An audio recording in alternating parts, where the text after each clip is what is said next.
व्यावहारिक चातुर्य आणि सजग बुद्धी.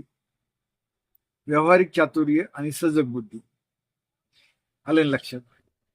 जेव्हा आपण कॅल्क्युलेटर आणि कॅलेंडरवर विशेष लक्ष देतो तेव्हा कॅल्क्युलेटर हे हिशोबी असते आणि कॅलेंडर ही तारीख निर्देश असते. कॅलेंडरकडे लक्ष दिलं म्हणजे आपण त्या दिवसाला महत्व दिलं. कॅल्क्युलेटरकडे केलं तर अंकगणित, आपल्याला मिळतं काय आणि आपल्याला मिळवायचं काय हा मुख्य हेतू असतो गणिताच्या भाषेमध्ये.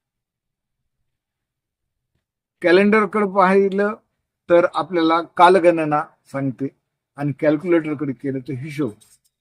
आणि वेळ सत्कारणी आपण लावली ती सगळ्यात महत्वाची.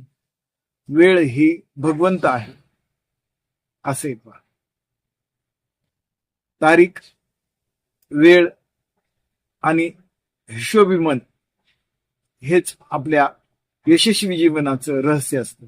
धन्यवाद.